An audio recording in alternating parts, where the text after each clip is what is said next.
जी अस्सलाम वालेकुम नाज़रीन, प्रोग्राम पॉलिटिकल साइंस के साथ आपकी मेज़बान फ़ाइज़ा बुखारी। आज के प्रोग्राम में हम बात करेंगे आज की पॉलिटिकल सिचुएशन के हवाले से, लेकिन उससे पहले मौजूदा हुकूमत ने अपने जो है 100 डेज़ कंप्लीट कर लिए हैं और उसके बाद वज़ीर आज़म पाकिस्तान ने जो है कौम से खिताब भी किया है।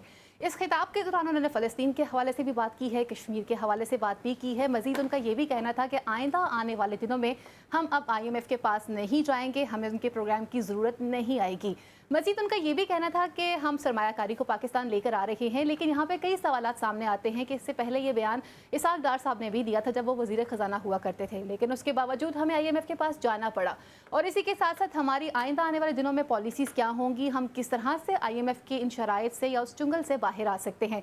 और आज तमाम तर आज़मीन हज ने जो है वो अपनी हज की अदायगी भी कर दी है, उस फरीज़े को भी अदा कर दिया है, जहाँ पर तमाम उम्मत मुस्लिमा ने फ़लस्तीन के लिए कश्मीर के लिए दुआ भी मांगी है। पैनल में हमारे साथ मौजूद हैं आज़म चौधरी साहब, मोहम्मद उशाद अली साहब। अपने पैनल को खुशामदीद कहती हूँ।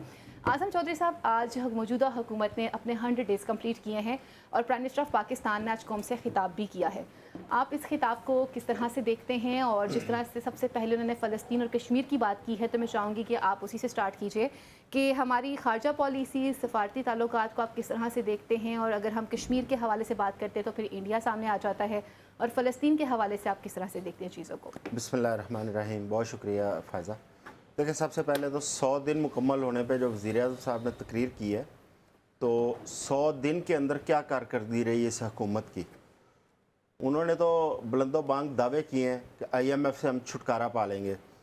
माजी के अंदर तमाम हुकूमतें हमें यही कहती रही हैं कि IMF के पास आखिरी बार जा रहे हैं और अगली दफ़ा नहीं जाना पड़ेगा, छुटकारा पा लेंगे। आज मेरा हाल प्राइम मिनिस्टर साहब ने जो जिक्र किया, 24 या 25वीं बार हम IMF में जा रहे हैं।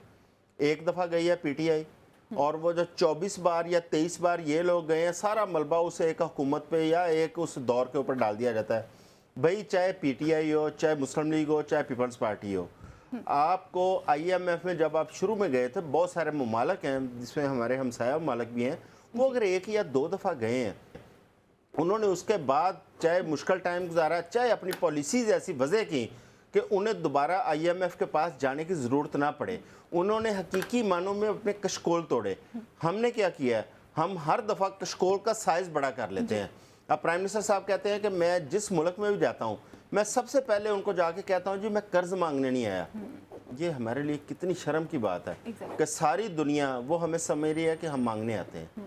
हम सिर्फ और सिर्फ जब भी जाएंगे कशकोल लेके जाएंगे। अगर आपने 40 साल से आप भी बरसरे इक़्तिदार हैं, आपकी पार्टी बरसरे इक़्तिदार है, अगर उस वक्त से कुछ पॉलिसीज़ ऐसी बनाई होती, मजबूत पॉलिसीज़ होती कि आज मुल्क एक मुआशी तौर पर अपने पाँव पे खड़ा होता, तो ये IMF के पास बार बार जाने वाली, और IMF की शराइत को सामने रख के जो कौम के ऊपर इतना ज़्यादा महंगाई का और सख्तियों का बोझ डाला जाता है और जो टैक्स देता है उसको मज़ीद निचोड़ा जाता है। ये इसी तरह है जिस तरह वो गन्ने की मशीन में एक गन्ना गुजार के जूस निकालते हैं, उसको फिर बार बार उसको 2-3 दफ़ा निकालते हैं। ये इस कौम को उसी तरह उस मशीन में डाल के निचोड़ा जा रहा है। भाई, कुछ खुदा का खौफ कर लें।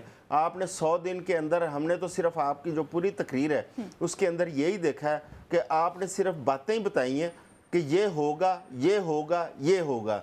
इन 100 दिन के अंदर अगर कुछ हुआ है, हमें वो भी बता दें। इन 100 दिन के बाद आपके पास जो रोड मैप है, आप थोड़ा सा उसको भी हमें बता देते। आप कह रहे हैं कि हमने इन्वेस्टमेंट लेके आनी है।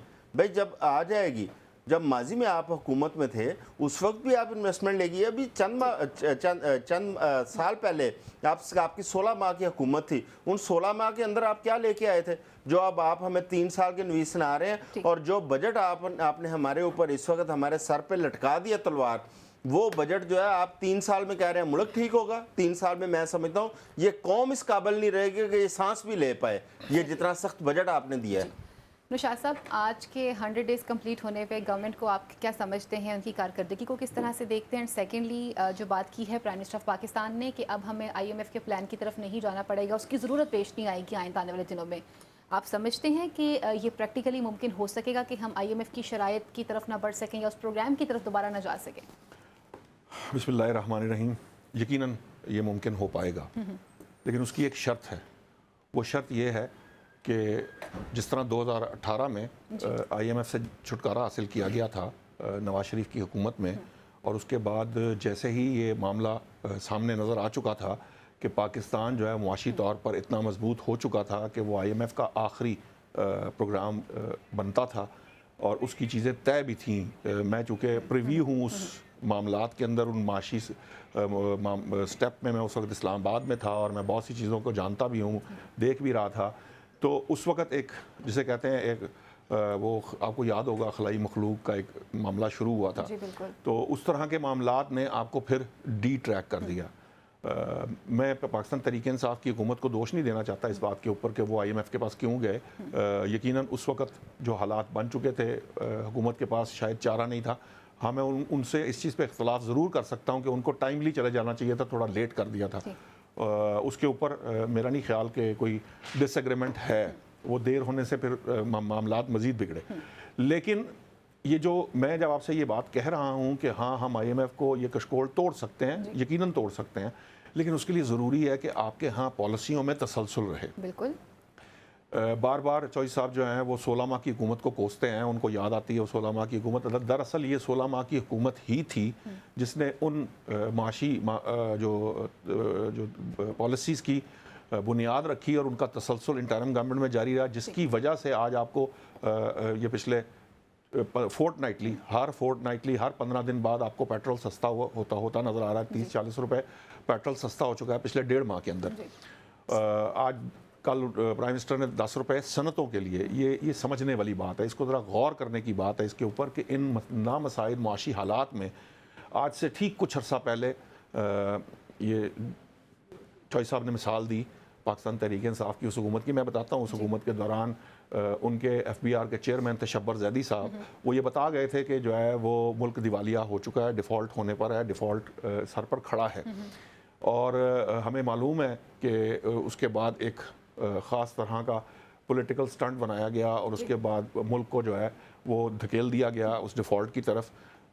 یہ تو اللہ بھلا کرے کہ معاملات جو ہے وہ طریق اعتماد آئی اور جو اس طرح سے بھی سنبھالا گیا جو بھی اس کے ہوں گے. یقیناً ان حالات کے اندر جب آپ آپ یوں کہیے نا کہ ڈاکٹر آپریشن کر رہا ہو اور برے حالات ہوں، آپ کا کوئی زخم بہہ رہا ہو، خون بہہ رہا ہو، اور اس وقت کوئی بیٹھ کے یہ بات کرے، باہر بیٹھ کے یہ دیکھ کے کہے جی یہ ڈاکٹر صحیح طرح کام نہیں کر رہا، تو وہ کہہ سکتا ہے؟ یہ تو اس ڈاکٹر کو پتہ ہے جو اس وقت ان حالات کے اندر ٹریٹمنٹ کر رہا ہے. تو وہ ٹریٹمنٹ ہوا، اس ٹریٹمنٹ ہونے کا فائدہ یہ ہوا کہ آپ کی معیشت میں آج یہ گنجائش پہ دیکھیے 10 روپے یونٹ بجلی کے صنعتوں کے لیے سستا کرنا ان حالات کے اندر اس صورت میں ممکن نہیں کہ اگر آپ کے اندر آپ کی معیشت میں کوئی تھوڑی سی بھی اسٹرینتھ ڈیولپ نہ ہوئی ہو. یہ وہ اسٹرینتھ ہی ہے باوجود اس کے کہ اتنی نہیں ہوئی جتنی ہونی چاہیے، لیکن یہ وہ اسٹرینتھ ہی ہے کہ آج آپ کی حکومت جو ہے وہ اس قابل ہو گئی ہے کہ وہ آپ کو پیٹرول کے اندر بھی پرائسز کم کر رہی ہے، مہنگائی بھی جو ہے وہ 11-12% تک آ چکی ہوئی ہے.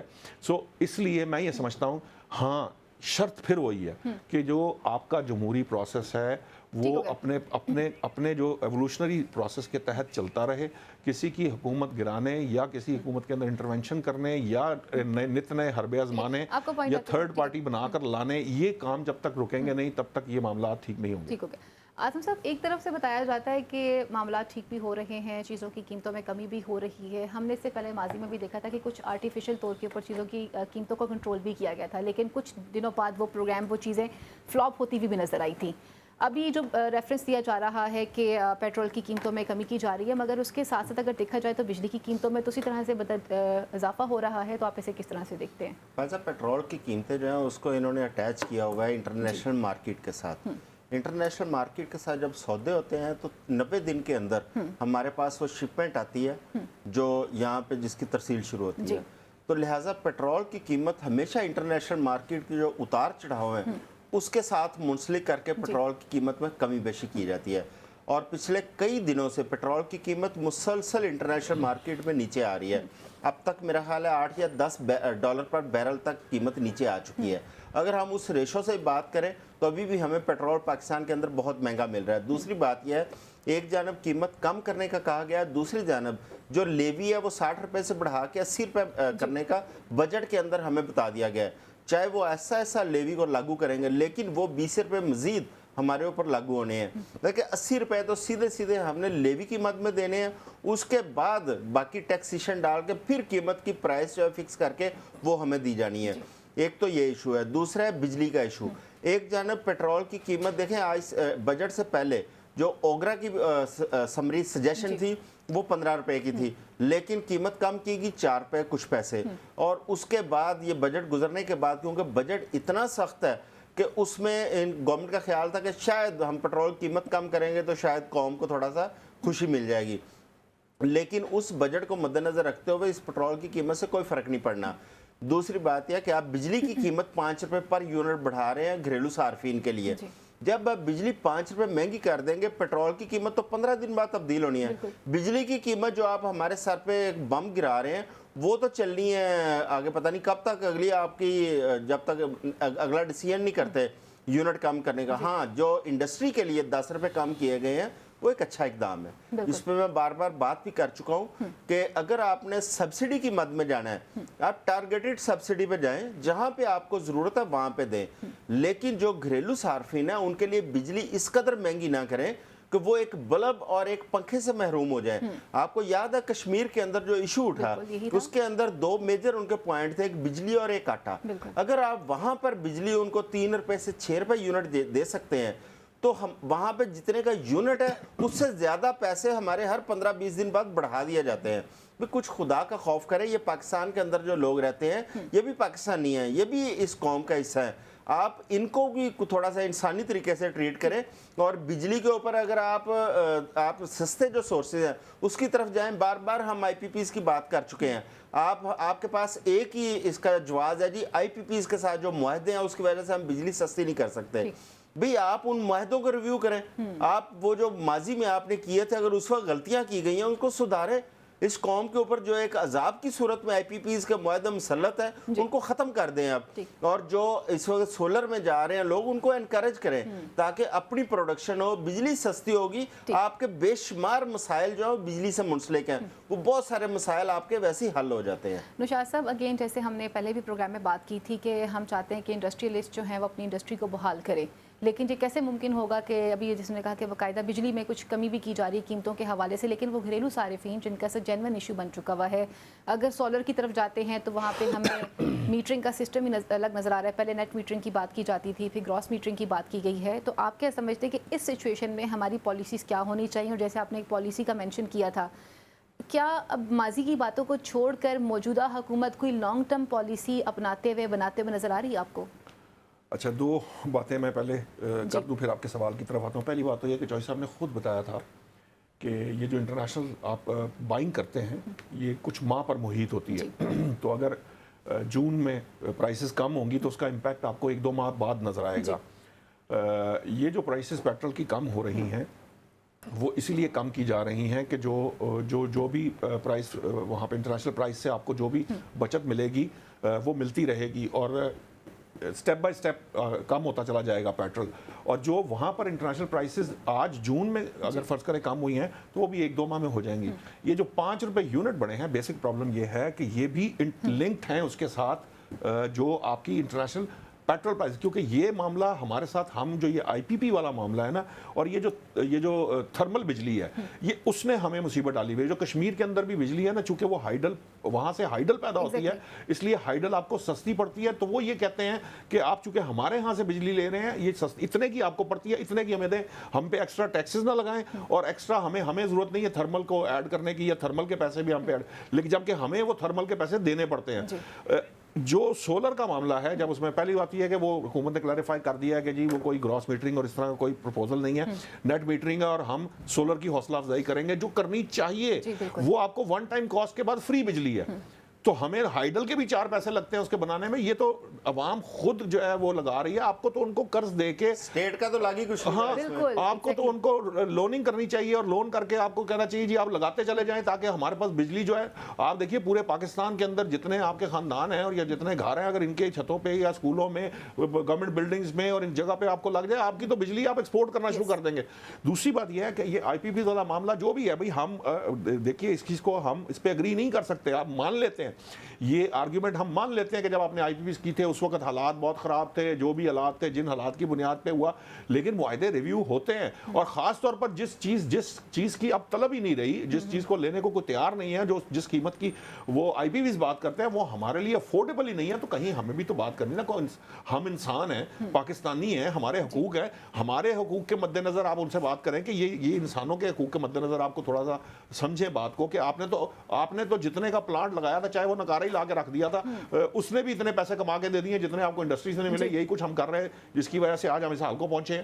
یہ بات درست ہے, یہ کرنی چاہیے. اب آج آپ کے سوال کی طرف دیکھیے, میں نے آپ کو ابھی یہ بات بس ایک لائن ہے, میں نے آپ کو یہی بتایا کہ پی ڈی ایم گورنمنٹ کی دفعہ یہ بات طے ہو گئی تھی کہ جو پالیسیز بنائی جائیں گی. آپ نے دیکھا کہ انٹرم سیٹ اپ میں آنے کے بعد انٹرم گورنمنٹ میں کوئی بھی وزیر اعظم تھا یا وزیر اعظم, وہ اسی پالیسی کو لے کے چلا. آج بھی پی ڈی ایم وہی لے کے چلی. آئندہ آنے والی حکومت چاہے پاکستان تحریک انصاف کی کچھ فنڈامنٹل پالیسیز کے اوپر پاکستان تحریک انصاف کو بھی وہی کرنا ہے جو کسی اور جماعت کو کرنا ہے. سو فنڈامنٹلی پاکستان نے ایک پالیسی لائن طے کر لی ہے, اور وہ پالیسی لائنز جو ہیں وہ ہر صورت میں ٹو کی جائیں گی. ٹھیک ہے جی, 100 ڈیز کے حوالے سے بات کی جا رہی ہے, تو اس میں مزید سب سے بڑی بات جو یہ ہے کہ ہمارے سفارتی تعلقات جو ہیں, بالخصوص اگر ہم کی بات کر رہے ہیں یا فلسطین کی بات کریں, وہ کس طرح سے رہیں گے, یہ سب جانیں گے اس بریک کے بعد.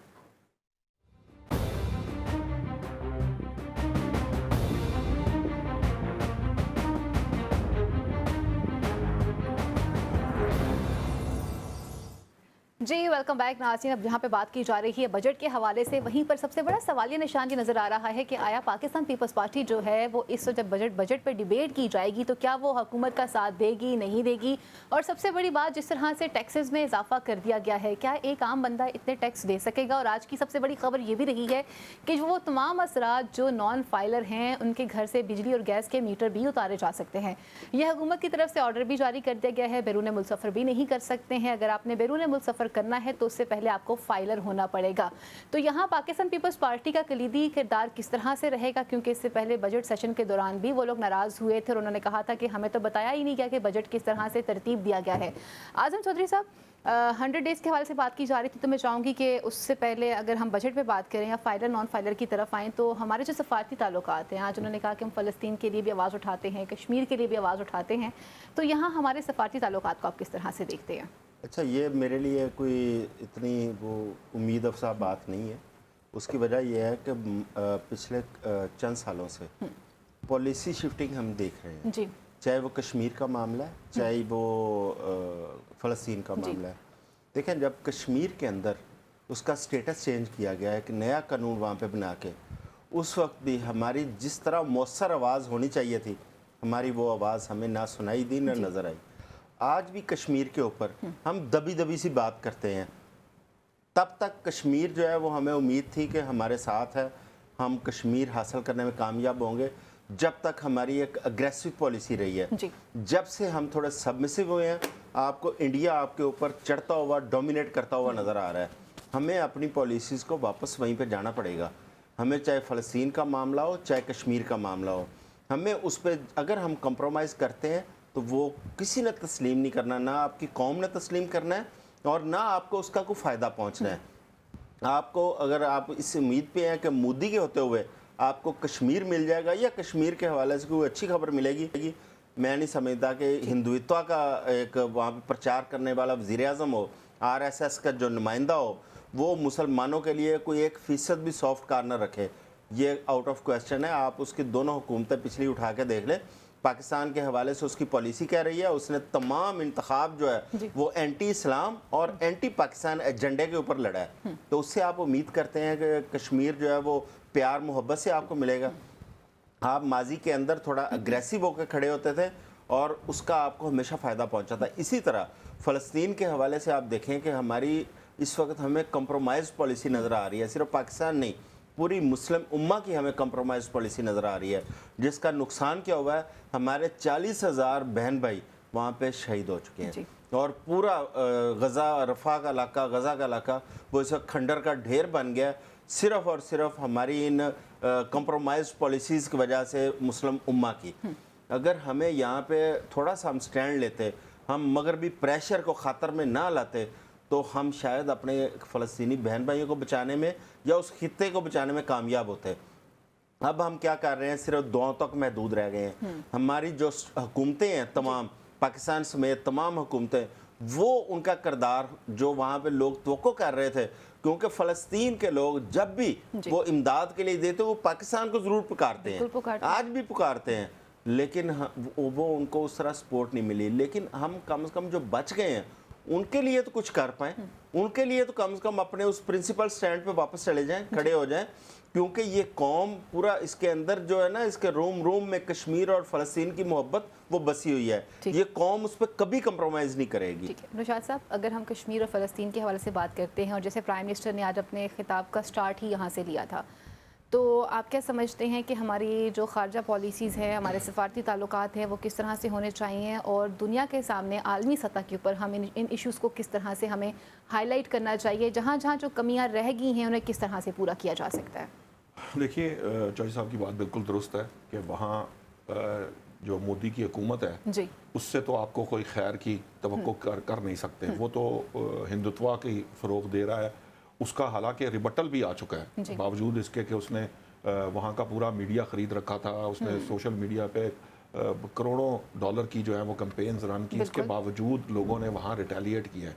यानी वो जो एक्सट्रीमिस्ट हिंदुज़म का जो कॉन्सेप्ट मोदी के जहन में है, वहाँ का जो अक़लियतें हैं या जो इवन हिंदू कम्युनिटी है, जो सेकुलर हैं, जो इतना ज़्यादा रिजिड नहीं है, वो उसको रिजेक्ट करते हैं। और ये हमने उसको इंतखाबात के नतीजे में देखा है। वो जो 400 क्या सर वो कह रहे थे 400 ज़ायद सीटों का वो लेके बैठा टर्म इस्तेमाल कर रहे थे कि 400 क्रॉस करके या इस तरह की बात है, वो उसका जो है उसको जवाब मिल चुका है इंतखाबात के अंदर। यकीनन मोदी का हम्मा वो नहीं रहा जिस तरह एक वक्त में था, लेकिन इस सारे मामले के अंदर कोई कोताही कमी हमारी साइड पे भी थी। हमारे यहाँ भी जो जिस दौर में ये सब कुछ हुआ, उस दौर में एक ऐसी हुकूमत थी जो बदकिस्मती से उस वक्त हमारे जो जितने भी फॉरेन रिलेशंस थे ममालिक के साथ, आपको याद होगा कि हमारे ताल्लुकात उस वक्त ईरान से भी ठीक नहीं थे, उस वक्त सऊदी अरब से भी हमारे मामला जो है वो बड़े ख़राब हो चुके थे, और ऐसी बातों पर ख़राब हुए थे जिन पे बात शायद नहीं की जानी चाहिए। यानी वो इनफरादी लेवल पे जो गुफ्तगू और मामलात थे, उसकी वजह से ममालिक के मामलात ख़राब हुए। सो इंटरनेशनल कम्युनिटी में उस वक्त हमारे हालात बहुत ख़राब थे। और आपको याद होगा कि वैसे तो बहुत हमारे यहाँ ये चूँकि हमें आदत है तनकीद करने की बहुत ज़्यादा, तो बिलावल साहब के दौरों के ऊपर बड़ी गुफ्तगू थी जब PDM की गवर्नमेंट आई थी, लेकिन उसके बाद भी कोशिश की गई है, ये मौजूदा हुकूमत की तरफ से भी, वज़ीर आज़म ने भी सऊदी अरब, UAE और उसके अलावा भी जहाँ मुमकिन हो पा रहा है वो दौरे करने की कोशिश की है। और एक और जो अच्छी बात थी, अगरचे कि वो सैलाब की वजह से हमारे लिए मामलात ऐसे हो गए थे कि हमारे पास कोई चॉइस नहीं थी उस वक्त, तो हम मुख्तलिफ ममालिक के दौरे भी कर रहे थे और हम कोशिश कर रहे थे कि हमें कुछ इमदाद मिले। लेकिन जो अक़वाम मुत्तहिदा के जनरल सेक्रेटरी ने उस वक्त पाकिस्तान के लिए किरदार अदा किया, जिन अल्फाज में अदा किया, उसने हमें थोड़ा सा रिलेशन को रिपेयर करने में भी खासी मदद दी। अब वो जो सफारती ताल्लुकात हैं या सफारती मामलात हैं वो ठीक ट्रैक पर हैं और बेहतर हैं। अब उन ममालिक से चूँकि बेहतर हो चुके हैं, यहाँ वो किरदार आता है जहाँ हम बात कर रहे हैं कि कश्मीर और फ़लस्तीन पर पाकिस्तान को प्रिंसिपल स्टैंड लेना चाहिए, और उसको लेने के बाद आप तब अपनी आवाज़ को तवाना कर सकते हैं जब पहले आपके मुस्लिम ममालिक जो हैं, आपके जो ब्रदर ममालिक हैं, वो आपके साथ हम आवाज़ हो जाएं, और उसके बाद फिर आप इस पोजीशन में आते हैं कि आप इंटरनेशनल कम्युनिटी को राग़िब करें। और फ़लस्तीन एक ऐसा मामला है जिस पे आपको अदर देन मुस्लिम कंट्रीज़ भी आपको बहुत सी हिमायत मिल सकती है, और फिर पाकिस्तान ये बात कन्वे कर सकता है, ख़ास तौर पर इंडिया का जो दहशत गर्दी का जो उसका चेहरा सामने आया है दुनिया के सामने, वो अगर पाकिस्तान अच्छे तरीके से एक्सप्लॉइट करे तो बहुत जल्द ये समझाने में कामयाब हो सकता है इंटरनेशनल कम्युनिटी को कि दरअसल दहशत गर्दी का मूजिब भारत है, और भारत अपने यहाँ से खित्ते से एक्सपोर्ट करता है, क्योंकि अब तो वो कनाडा, अमेरिका और पता नहीं कहाँ पे वो कत्लो गारत कर रहा है ना, तो उसको कंट्रोल करने में एक्सपोज हो चुका है। इसलिए हम इस मौके को हमें हाथ से नहीं जाना देना चाहिए, और हमें बताना चाहिए कि कश्मीर भी वही है, कश्मीर को भी एक मखसूस तरीके से जो है ना वो उस पर कब्जा किया गया और उसको अब अपने अंदर जम करने की कोशिश की गई है। अगर Pakistan international community other than Muslim ममालिक भी ये बेस बनाने में कामयाब हो जाता है तो भारत पे प्रेशर डाला जा सकता है, उससे ये रिवर्ट बैक कराया जा सकता है। No doubt. और जहाँ पे आपने बात की ना वो नारे की, तो वो मोदी साहब का नारा था ना कि आपकी बार 400 पार वाला नारा जो उन्होंने लगाया था, ये एग्जैक्टली वो उन्होंने नारा लगाया था। और यहाँ पे मेरे ख्याल से बिलावल साहब को एक क्रेडिट तो लाजमन देना चाहिए कि इस टफ कंडीशन के अंदर भी उन्होंने इंडिया का जब दौरा कर दिया था तो वहाँ पर कई सवाल आ गए थे, लोगों ने कहा था हम सर उनका قلم کر دیں گے، یہ کر دیں گے، سر کی قیمت لگا دی تھی، لیکن اس سچویشن میں یہ کام کیا گیا تھا۔ اب آتے ہیں جی کچھ پاکستان پیپلز پارٹی کے کردار کی طرف۔ یہ جو بجٹ پیش کیا گیا ہے، پہلے تو پاکستان پیپلز پارٹی نے اعظم صاحب کہا کہ ہمیں تو معلوم ہی نہیں تھا کہ بجٹ کے یہ پوائنٹس رکھے گئے اور یہ بجٹ اس طرح سے تیار کیا گیا ہے۔ آپ اسے کس طرح سے دیکھتے ہیں؟ سیکنڈلی، جب یہ بجٹ جو ہے وہ ڈیبیٹ کے لیے کابینہ کے سامنے ایوانوں میں جائے گا تو آپ سمجھتے ہیں کہ کیا پاکستان پیپلز پارٹی جو ہے وہ اس کے خلاف آواز اٹھائے گی؟ مسلم لیگ نون بھی یہی کہتی ہے کہ ہمیں نہیں پتہ یہ بجٹ کیسے تیار ہوا۔ تو یہ بجٹ کس نے تیار کیا پھر؟ دیکھیں پیپلز پارٹی نے جی۔ میں تھوڑا سا نا پیپلز پارٹی کے اوپر اس لیے ہٹ کے ذرا بات کرنا چاہ رہا جی۔ ہوں۔ اس سے پہلے میں یہ ابھی نشاط صاحب نے جو ذکر کیا نا کہ ہمارے سفارتی تعلقات خراب ہوئے تھے، جی۔ اتفاق کی بات یہ ہے کہ یہ وہی مودی ہے جو میاں نواز شریف صاحب کے گھر آیا تھا بغیر ویزے کے، بغیر انویٹیشن کے، اور یہ جو بیانیہ مسلم لیگ نون نے قائم کیا تھا نا کہ فلاں ملک سے تعلقات خراب ہو گئے، فلاں سے، یہ بیانیہ پٹ گیا ہے۔ اب کوئی نہیں اس کو خریدنے کو تیار۔ اب آپ دیکھیں کچھ نیشنل انٹرسٹ کی ایسی باتیں ہیں، یہ صرف پاکستان تحریک انصاف اور اس کے حمایتیوں کے آنکھوں کے سامنے پٹ گیا، ورنہ تو حالات سب کے سامنے ہی ہیں، دیکھ رہی تھی، ہم نے دیکھا ہی ہے۔ اور نیشنل پھر انٹرسٹ، مزے کی دلچسپ بات یہ ہے کہ کشمیر گوا کر بھی وہ ماننے کو تیار نہیں ہے۔ وہ بھی ساری چیزیں سامنے آ چکی ہیں کشمیر والی مرضی ہے سر۔ اچھا، اب فائزہ نیشنل انٹرسٹ کی کوئی ایسی چیزیں ہوتی ہیں جس پہ ہم کھل کے اس طرح بات نہیں کر سکتے۔ میں تو نشاط صاحب سے یہ درخواست کروں گا کہ دو چیزوں کے اوپر تھوڑی سی تحقیق کر لیں کہ محمد بن سلمان پاکستان کیوں نہیں آئے اور اس چین کے دورے کے دوران کیا کچھ ہوا ہے۔ بس اس پہ تھوڑی تحقیق کر لیں، ہمیں خود سب چیزیں کلیئر ہو جاتی ہیں۔ اب آتے ہیں پیپلز پارٹی کی طرف۔ دیکھیں پاکستان پیپلز پارٹی نے حکومت کے ساتھ جو ایک شیئرنگ کرنی تھی وہ نہیں کی تھی، حکومت کا حصہ نہیں بنی تھی، صرف کیا تھا آئینی عہدے لیے تھے۔ صدر آصف علی زرداری صاحب بنے، گورنرز لیے، چیئرمین سینٹ لیا۔ پیپلز پارٹی ایک شکوہ کرتی ہوئی نظر آتی ہے کہ آصف علی زرداری صاحب صدر پاکستان بنتے ہیں تو اس حکومت کو بنانے میں، پی ڈی ایم کی حکومت بنانے میں اور اس حکومت بنانے میں آصف علی زرداری صاحب کا ایک بڑا کلیدی کردار ہے، بنیادی کردار ہے۔ اور جب وہ صدر بنے ہیں تو میاں نواز شریف صاحب کی طرف سے ابھی تک باضابطہ جا کے ان کو مبارکباد نہیں دی گئی۔ یہ پیپلز پارٹی اس کے اکابرین یہ شکوہ کرتے ہوئے نظر آتے ہیں۔ کہیں نہ کہیں کوئی ایسی کھچڑی پک رہی ہے کہ دونوں پارٹیوں کے اندر کہیں نہ کہیں تناؤ پیدا ہو رہا ہے۔ مطلب منظور بسان کا خواب آپ کو کہیں حقیقت نہیں، میں اس کی طرف نہیں جا رہا۔ میں کیونکہ الائنس کے اندر ماضی میں بھی ہم نے دیکھا ہے جب بھی الائنس بنے ہیں کسی نہ کسی وجہ پہ، کسی نہ کسی جگہ پہ آ کے، کسی نہ کسی پوائنٹ پہ آ کے تناؤ پیدا ہوتے ہیں۔ اب کچھ پالیسیز کے تناؤ بھی ہیں، کچھ پالیسیز کے اوپر اختلافات ہیں، مثلا نجکاری کے اوپر پیپلز پارٹی کا اپنا ایک سٹانس ہے، مسلم لیگ نون کا اپنا ایک سٹانس اور طریقہ کار ہے۔ اس کے علاوہ جب آپ فریڈم آف ایکسپریشن یا فریڈم آف جرنلزم کے حوالے سے بات کرتے ہیں اس کے اوپر پیپلز پارٹی کچھ اور سٹانس لیتی ہے، مسلم لیگ نون کچھ اور سٹانس لیتی ہے۔ لیکن جو پنجاب کے اندر ایک بل پاس ہوا اس میں بظاہر تو پیپلز پارٹی کا سٹانس یہی ہے کہ ہم اس بل کی حمایت میں نہیں ہیں، لیکن عملاً جو ہمیں نظر آیا وہ ہمیں افسوس ہوا کہ پیپلز پارٹی وہاں پہ کمپرومائزڈ تھی، کیونکہ پیپلز پارٹی کے گورنر ان کے پاس ایک اختیار تھا، وہ گورنمنٹ سے ریویو کروا سکتے تھے، چاہے وہ اخلاقی طور پر کرواتے چاہے وہ قانونی طور پر، آئینی طور پر کرواتے، لیکن وہ چھٹی پہ چلے گئے۔ انہوں نے ایک کھلا میدان دیا، انہیں مارجن دیا، اور ان کے جو قائم مقام گورنر آئے اسپیکر پنجاب سے، انہوں نے سگنیچر کر دیے۔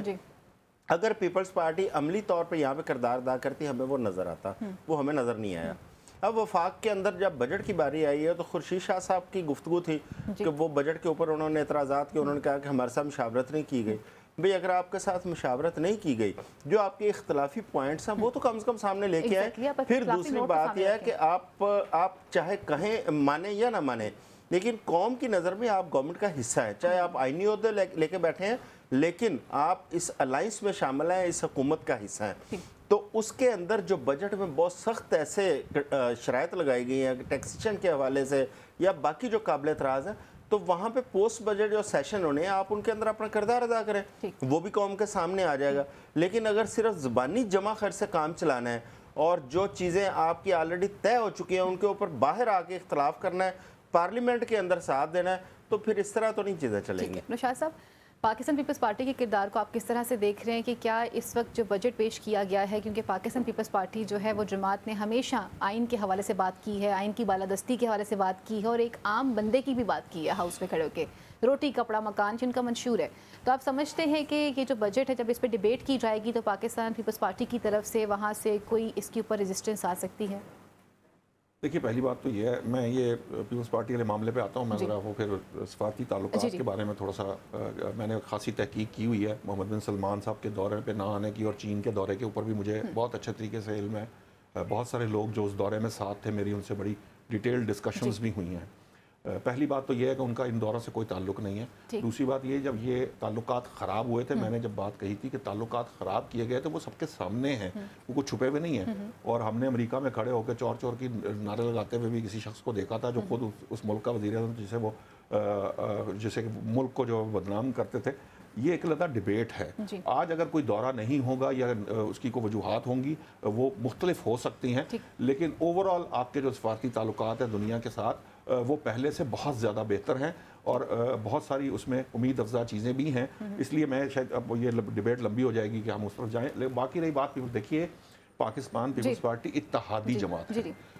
इत्तेहादी जमातें जितनी भी होती हैं वो अपना मौक़िफ़ रखती हैं, वो मुस्लिम लीग नून नहीं है। चौधरी साहब ने ये बात दुरुस्त कही कि यहाँ पर उनका किरदार वह कॉम्प्रोमाइज़ नज़र आया। वहाँ पर जब बजट पास करने की बारी थी, वहाँ पर भी वो मान गए थे, क्योंकि उन्होंने वो बेसिकली इंश्योरेंस पॉलिसी तो इस गवर्नमेंट की पीपल्स पार्टी ही है। तो पीपल्स पार्टी ने उसका साथ दिया और ये पहले भी एक दूसरे का साथ देते रहे हैं। 2013 की हुकूमत, 8 से 13 की हुकूमत में नवाज शरीफ और 2013 से 18 में जरदारी साहब और पीपल्स पार्टी जो है वो सपोर्ट करते रहे, क्योंकि वो चार्टर ऑफ डेमोक्रेसी के तहत काम करते हैं। अब मामला क्या है?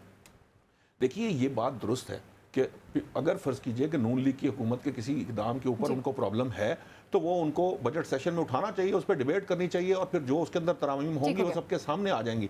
लेकिन ये कहना कि जी वो उसका हिस्सा नहीं थे, जो आपके वज़ीर ख़जाना, उन्होंने क्लियरली कहा कि जी पीपल्स पार्टी के लोग उस ब्रीफिंग में मौजूद थे जहां बजट की ब्रीफिंग दी गई थी, तो उसमें पीपल्स पार्टी के लोग भी मौजूद थे। जब उनसे बात की, उन्होंने कहा 2-4 लोग थे जी, सारे तो नहीं। तो इस तरह नहीं होता, इतने ही लोग होते हैं, हर पार्टी के 2-4 लोग होंगे जिनको ब्रीफ किया जाएगा।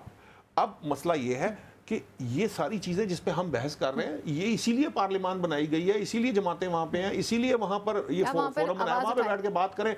जो जिसको आर्गुमेंट है, भाई पाकिस्तान तहरीक इंसाफ को भी अगर कोई आर्गुमेंट है, वो पार्लियामान में खड़े होकर कहें कि आप ये गलत कर रहे हैं, लेकिन पिन पॉइंट करके कंस्ट्रक्टिव डिबेट करें। सिर्फ criticism for the sake of criticism ना हो, तो फिर जो है वो असल किरदार सामने आएगा कि किस पार्टी का क्या है। अच्छा जी, वक्त मुख्तसर है तो मैं चाहूँगी अब कुछ बात कर लेते हैं मुज़ाकरात के हवाले से, क्योंकि पाकिस्तान तहरीक इंसाफ भी मुज़ाकरात करना चाहती है और सुप्रीम कोर्ट के जो चीफ जस्टिस हैं उनके कहने पर बानी तहरीक इंसाफ इमरान खान साहब ने बाकायदा ये पेशरफ्त कर दी है, हाथ बढ़ा दिया है कि मैं हुकूमत से मुज़ाकरात करना चाहता हूँ। तो क्या आपको लगता है आज़म चौधरी साहब के वो जिस ताकतवर हल्के से और हुकूमत से मुज़ाकरात करना चाहते हैं, वहाँ से कोई पॉजिटिव रिस्पॉन्स आ सकता है? देखें, इस सूरत हाल में कैसे आप ये सोच सकती हैं कि पॉजिटिव रिस्पांस आएगा? एक तरफ मुज़ाकरात की बात चलती है, दूसरी तरफ उनके लोगों पे लातदाद मुकदमात दर्ज कर दिए जाते हैं। पंजाब के अंदर काबीना का एक फ़ैसला आ जाता है कि इमरान खान जो गुफ्तगू जेल में करेंगे, बाहर आके अगर वो करेगा उस पर दहशतगर्दी के मुकदमात दर्ज किए जाएंगे। देखिए, जब आपने मुज़ाकरात की तरफ जाना है तो आपने जो हुकूमत है, हुकूमत को चाहिए कि ख़ुद थोड़ा सा अपना हाथ नरम करें। जब आप थोड़ा सा अगली पार्टी को मार्जिन देंगे तो फिर मुज़ाकरात होंगे। दूसरा ये है कि इमरान खान साहब का ये जो ज़िद होना कि जी मैं ताकतवर हलकों से बात करूँगा, ये गैर सियासी बात है, ये सियासी बात नहीं है। सियासतदानों को सियासतदानों से बात करनी चाहिए, क्योंकि ये पॉलिटिकल स्टेक होल्डर्स जब तक इकट्ठे नहीं होंगे, जब तक ये मुतफिक नहीं होंगे, ना आपके मुल्क में इस्तेहकाम आएगा, ना इकॉनमी ठीक होगी, ना अदारे मजबूत होंगे। ये आपस में इतने दूर जा चुके हैं जिसकी वजह से खमियाजा पूरी कौम इस वक्त भुगत रही है। लेकिन उसकी वजह क्या है? अलमिया क्या है? अलमिया ये है कि वो ये बात किसी हद तक दुरुस्त है कि हम किससे बात करें। श्योरिटी क्या है कि जो हमारी बात डन हो जाएगी उसके ऊपर जो सियासतदान है वो खड़े होंगे, पैरा देंगे। क्योंकि अगर सियासतदानों ने डिक्टेशन किसी और जगह से लेनी है तो फिर तो वो सियासतदानों से बातचीत करने का फ़ायदा नहीं है। या तो वहाँ से पूरी कमिटमेंट दें कि हमें वहाँ से भी गो एड है तो हम मुज़ाकरात करते हैं, तो फिर तो मुज़ाकरात का कोई फ़ायदा भी पहुँचे। नौशाद साहब, इससे पहले हम क्लोजिंग की तरफ जाएं, मैं आपसे भी आपका मौक़िफ़ जानना चाहूँगी कि इस हवाले से आप क्या समझते हैं कि मुज़ाकरात के लिए बानी तहरीक इंसाफ तो तैयार हो चुके हुए हैं, तो क्या हुकूमत की तरफ से कोई पेशरफ्त होगी? और जिस तरह से आज़म साहब जिन चीज़ों को हाईलाइट करें, आप उनसे इत्तेफाक आप करते पुरानी हैं? खबर की बात कर रही जी। हैं। अब जो रऊफ़ हसन साहब ने कहा है वो बिल्कुल भी तैयार नहीं है, जी। एक बात। दूसरी बात यह है कि मैं ज़ाती तौर पर मेरी भी राय यही है, पीटीआई मुज़ाकरात नहीं करना चाहती। जी। पीटीआई सिर्फ वक्त टपा रही है, ये सिर्फ उसको हुकूमत को इस काम में लगा रही है।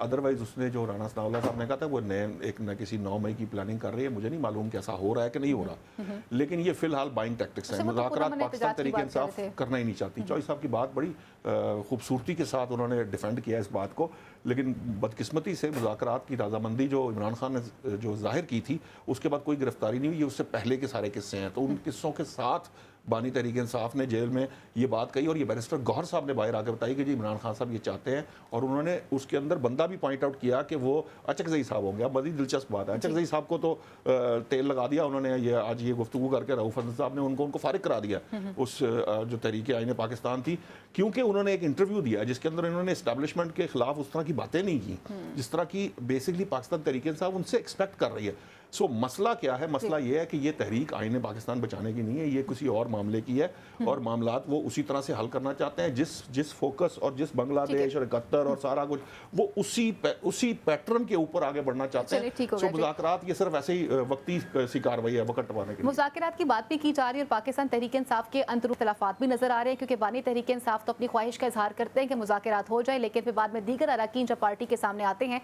वो अपनी ख्वाहिशात का इजहार करते हुए नजर आते हैं। प्रोग्राम का वक्त यहीं पर खत्म हुआ चलता है। अपनी मेज़बान फ़ाइज़ा बुखारी को, मेरे मौजूद पैनल को अगले प्रोग्राम तक के लिए इजाज़त दीजिए। अल्लाह ने के पान, पाकिस्तान जिंदाबाद।